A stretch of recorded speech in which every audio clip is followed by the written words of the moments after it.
పాతయన్ని ఏదేదో మాట్లాడతారు. 10 ఏళ్ళు ఈ రాష్ట్రాన్ని మేము ఇట్లా సర్వనాశనం చేశాం, ఇంకా చేస్తామని చెప్పుకుంటా పోతే ఏముంటుందండి? మీరు బాగా చేస్తే ఈ సమస్యలన్నీ ఎందుకుంటాయి అసలు? దయచేసి ఇప్పుడు 2-3 సార్లు చెప్పాం, మళ్ళీ చెప్తే మాకు కూడా మంచిగా ఉండదు.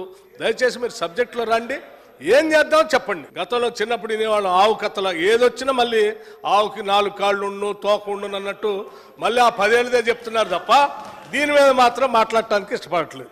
దయచేసి సార్, నేను మీ ద్వారా మరొక్కసారి వారిని విజ్ఞప్తి చేస్తాను, దయచేసి ఈ సబ్జెక్టు మీద మీకు నిజంగా రాష్ట్ర ప్రయోజనాలపైన ఏమాత్రం ప్రేమ ఉన్నా, రాజకీయ ప్రయోజనాలు కాదు మాకు, రాష్ట్ర ప్రయోజనాలే మాకు ముఖ్యమైనవి. భారతీయ జనతా పార్టీతో మేము అంటగాగట్లేదు, మాకు వాళ్ళకి ఎటువంటి అండర్స్టాండింగ్ లేదు, చీకటి ఒప్పందం లేదు, రాష్ట్ర ప్రయోజనాలే మాకు ముఖ్యం.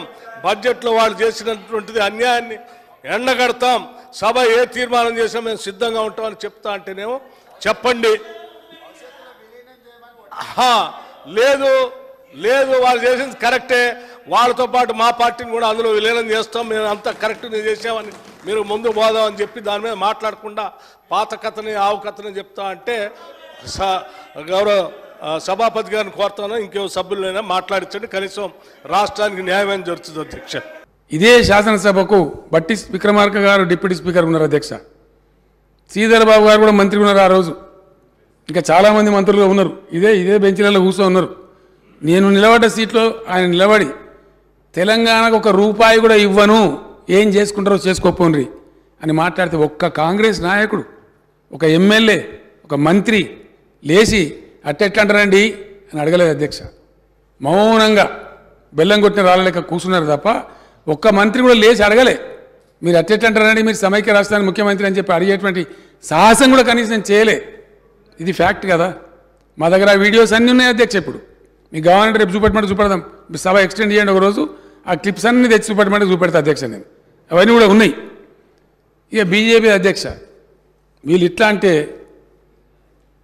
బడేమియాతో బడేమియా చోటేమియా సుబానల్లా అన్నట్టు వీళ్ళది కదా. అంటే బీజేపీ 1 ఓటు 2 రాష్ట్రాలు అని కాకినాడలో తీర్మానం చేశారు. అయిపోయింది, ఇక గడగెక్కింది, అయిపోయింది. చంద్రబాబు నాయుడు ఎన్డీఏ కన్వీనర్ అయ్యిండు, వాజ్పేయి ప్రైమ్ మినిస్టర్ అయిపోయిండు, అంత జరుగుతూ ఉంది. డిప్యూటీ ప్రైమ్ మినిస్టర్గా హోమ్ మినిస్టర్ ఉన్న ఎల్కే అద్వానీ గారు వచ్చి హైదరాబాదే తెలంగాణలో, తెలంగాణ ఎందుకండి అని హైదరాబాద్లో స్పీచ్ ఇచ్చిపోతారు అధ్యక్ష. 3 రాష్ట్రాలు కొత్త ఏర్పాటు చేసిన అదే ఎన్డీఏ, కానీ కాకినాడ తీర్మానం కాకెత్తుకొని పోయింది, ఎన్డీఏ తెలంగాణ చేయలే. జార్ఖండ్, ఛత్తీస్గఢ్ వగైరా రాష్ట్రాలు చేసిండు కానీ చేయకపోగా ఇంకా మీకెందుకండి తెలంగాణ అనే మాటలు మాట్లాడి బీజేపీ పార్టీ కూడా తెలంగాణను కించపరిచింది అధ్యక్ష. చాలా మనసు బాధ దుఃఖంతో వాటన్నిటిని భరించుకుంటూ ఏది ఏమైనా సరే చివరిదాకా పోరాడాలని ఒక తెగువతోని మేము పోతా ఉంటే ఆయన పెద్ద ఆయన ఇప్పుడు లేరు, కానీ పీసీసీ ప్రెసిడెంట్ ఒక ఆయన ఉండే అధ్యక్ష, సత్యనారాయణరావు గారు అని చెప్పి, మీకు ఎక్కడదా మీరు మాతో గెలిచారు, మీ బతుకా మీ లెక్కన మీద ఒక పార్టీ అని మాట్లాడితే నాకు పౌరుషం వచ్చి నేను రాజీనామా చేసిన అధ్యక్ష. కరీంనగర్ ఎంపీగా అనేక ప్రయత్నాలు చేసినారు నన్ను రోగొట్టడానికి, వీళ్ళు చెయ్యని ప్రయత్నం లేదు. 100 కోట్లు ఖర్చు పెట్టి చాలా భయంకరమైన కథలు చేసి ప్రయత్నాలు చేసినారు. కానీ ప్రజలు, కరీంనగర్ జిల్లా ప్రజలు వీళ్ళ చెంప మీద చిల్లన కొట్టినట్టుగా నన్ను 2.5 లక్షల మేరతో గెలిపించి ఎస్ మా తెలంగాణ మాకు కావాలి అనే మాట వాళ్ళు చెప్పారు అధ్యక్ష. ఎన్ని రకాల అధ్యక్ష గోల్మాలు, ఎన్ని రకాల కింగిరాలు కొట్టేయడం. అసలు తెలంగాణ అంశం అంటేనే ఒక అలవోకగా అదొక ఇట్లా తీసి పాడేస్తే ఎన్నడూ ఎవరు కూడా స్పందించారు అధ్యక్ష, మాట్లాడరు, పౌరుషం లేదు. ఇదే సభలో నేను అక్కడ ఒక ఒంటరిగా ఎమ్మెల్యే ఉంటే ఆ రోజు టీఆర్ఎస్ ఎమ్మెల్యేగా గెలిచి వచ్చి ఉద్యోగాల మీద మాట్లాడుతుంటే మళ్ళీ గోల్మాలు చేయాలిగా, మళ్ళీ పిల్లలందరూ లేస్తున్నారు, అడుగుతున్నారు కేసీఆర్ ఎక్కడ పోయినా 1000 కొద్ది మంది వస్తున్నారని చెప్పి గిరిగిలాన్ కమిటీ అని నోటీస్ చంద్రబాబు నాయుడు గారు. నిన్న మళ్ళీ కమిటీ మీద కమిటీ, మళ్ళీ గిరిగిలాన్ కమిటీ ఏందా బాబు? గిరిగిలాన్ కమిటీ ఎందుకే? కూతవేడు దూరంలో ఉంది సెక్రటేరియట్, 5 గంటలకు పోదాం, మన ఇద్దరం గేట్ కాడ అటోటిలో నిలబడదాము, ఒక ఆనపకాయ చేతులు పడుకుందాం చెరొకటి, వెళ్ళిన నెల ఇది ఏంద్రా అని అడుగుదాము. ఆనపకాయ అన్నాడు తెలంగాణడు, సొరకాయ అన్నాడు ఆంధ్ర, ఇంకేమున్నదా దీనికో పెద్ద కమిటీయా? ఇంత దూరం కూడా మాట్లాడాల్సిన అవసరం ఏర్పడదు అధ్యక్ష. ఇది సత్యం. నేను ఇదే సభలో మాట్లాడిన అధ్యక్ష, అక్కడ కూర్చొని నిరంజన్ రెడ్డి గారు కూర్చున్న ప్లేస్లో కూర్చొని ఇదే సభలో ఈ మాట చెప్పాల్సినంత పరిస్థితి. అంటే ప్రతి సందర్భంలో ఏదో రకంగా తెలంగాణ ప్రజలను అమాయకులను చేసి వంచి గోల్మాల్ చేయడం వల్ల 58 సంవత్సరాలను సుమారు 6 దశాబ్దాలు తెలంగాణ సర్వస్వం కోల్పోయింది అధ్యక్ష. ఎంత భయంకరమైన పరిస్థితులు అధ్యక్ష. ఆకలి చావులు, ఆత్మహత్యలు, వలసలు, కరెంటు కోతలు, అనేకమైనటువంటి బాధలకు 20-30 ఎకరాల భూమి ఉన్న రైతులు కూడా నల్గొండ జిల్లా, మెదక్ జిల్లా నారాయణఖేడ్ ప్రాంతం నుంచి, మహబూబ్ నగర్ నుంచి హైదరాబాద్లో వచ్చి ఆటో రిక్షాలు నడిపిన పరిస్థితి అధ్యక్ష. ఇంత దయనీయమైన పరిస్థితి మనందరం దానికి సాక్ష్యమే. ఈ రకంగా కూడా అనేక రకాల కార్యక్రమాలు జరిగినాయి అధ్యక్ష. ఇదంతా జరుగుతుంటే రోసయ్య గారు ఆయన 14F తీసుకొని వచ్చినారు. ఒక పక్కన ఉద్యమం జరుగుతుంటే 14F తీసుకొని వచ్చినారు. మళ్ళీ అప్పుడు సిద్దిపేటలో ఉద్యోగ గర్జన పెట్టి 3-4 లక్షల మందిని సమీకరించి ఆ సభ నుంచి నేను డిక్లేర్ చేసిన అధ్యక్ష, ఇట్లా తెలంగాణ వస్తట్లేదు, మంచి చెడునో తెలుసుకుందామని. కేసీఆర్ శవయాత్రనో లేదా తెలంగాణ జైత్రయాత్రనో ఏదో ఒకటి జరగాలి మంచిదని చెప్పి నేను అప్పుడు నిరాహార దీక్షకు ఉపక్రమించిన అధ్యక్ష.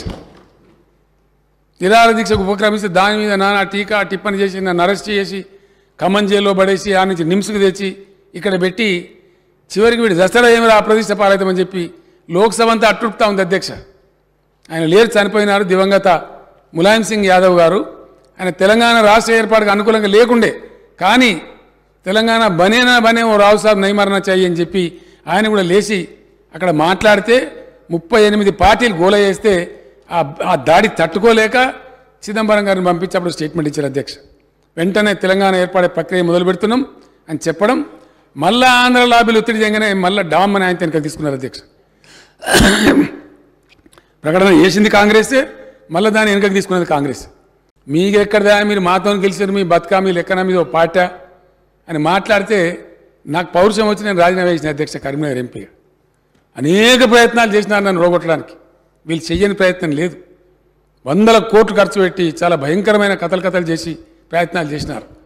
కానీ ప్రజలు, కరీంనగర్ జిల్లా ప్రజలు వీళ్ళ చెంప మీద చిల్లన కొట్టినట్టుగా నన్ను 2.5 లక్షల మేరతో గెలిపించి ఎస్ మా తెలంగాణ మాకు కావాలి అనే మాట వాళ్ళు చెప్పారు అధ్యక్ష. ఎన్ని రకాల అధ్యక్ష గోల్మాలు, ఎన్ని రకాల కింగిరాలు కొట్టడం. అసలు తెలంగాణ అంశం అంటేనే ఒక అలవోకగా అదొక ఇట్లా తీసి పాడేస్తే ఎన్నడూ ఎవరు కూడా స్పందించారు అధ్యక్ష, మాట్లాడరు, పౌరుషం లేదు. పాతయన్ని ఏదేదో మాట్లాడతారు. 10 ఏళ్ళు ఈ రాష్ట్రాన్ని మేము ఇట్లా సర్వనాశనం చేసాం, ఇంకా చేస్తామని చెప్పుకుంటా పోతే ఏముంటుందండి? మీరు బాగా చేస్తే ఈ సమస్యలన్నీ ఎందుకుంటాయి అసలు? దయచేసి ఇప్పుడు 2-3 సార్లు చెప్పాం, మళ్ళీ చెప్తే మాకు కూడా మంచిగా ఉండదు. దయచేసి మీరు సబ్జెక్టులో రండి, ఏం చేద్దామో చెప్పండి.